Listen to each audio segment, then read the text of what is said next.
Hey there, Grumpy Old Fart here.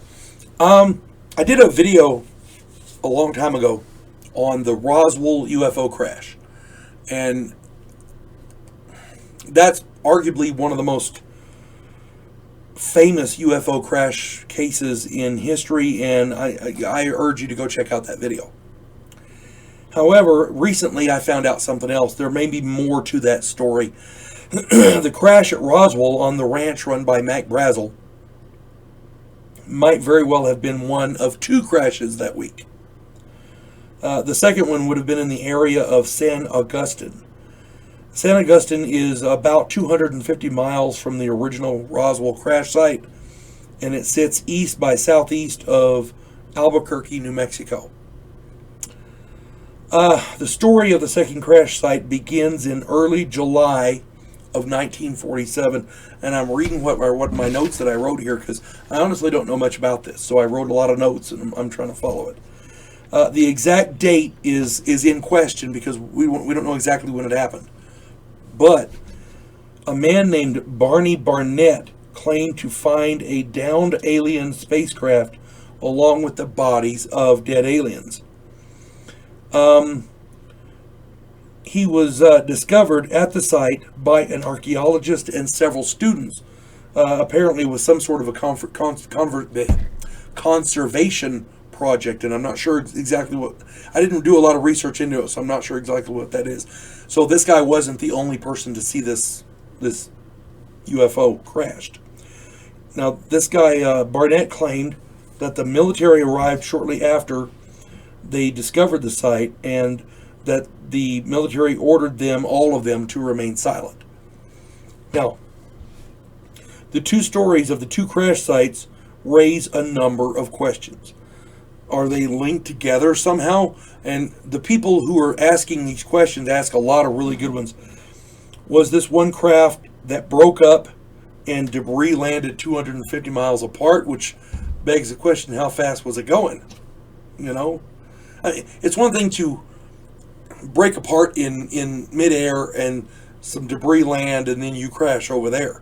But that's a 250 mile gap. That's got to be some speed right there, buddy. You know? They're talking, hit and skipping like a stone or whatever. I don't know.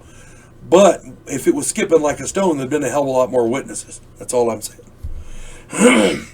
Was this two craft that collided somehow? Two craft are here, they collide, one of them crashes here, one flies off a ways, and then crashes.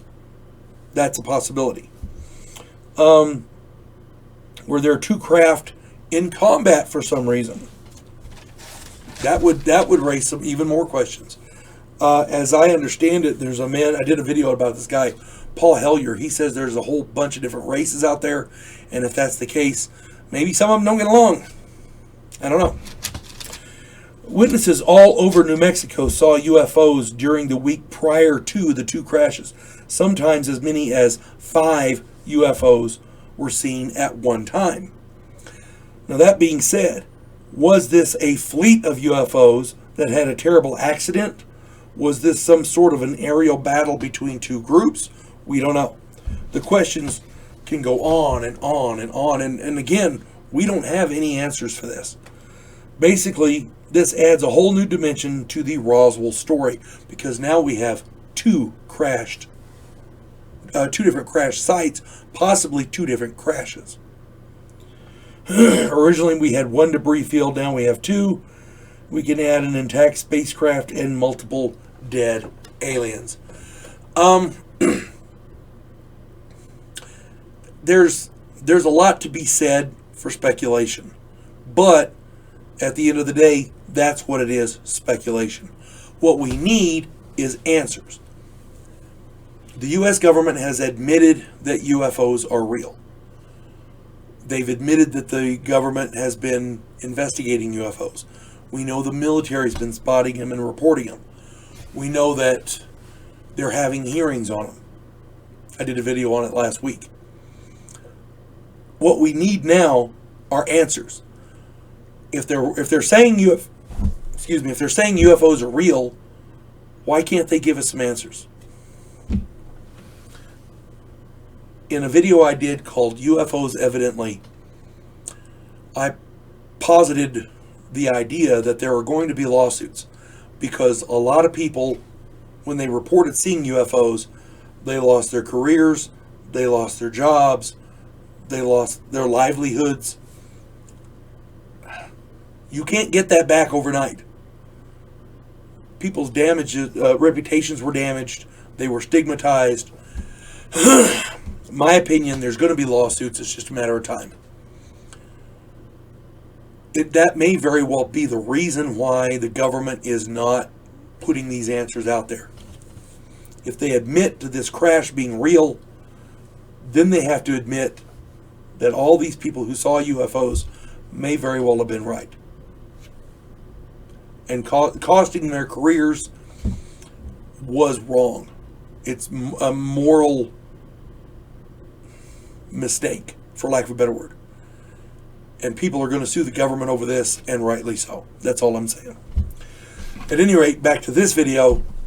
It raises questions about the Roswell crash now, because now we have two sites. God knows what else we'll find. Hope you enjoyed this. You folks have a good day. And by the way, if you know more about this, put it in the comments. I'm sure people are going to like to know. You folks have a good day. God bless one and all.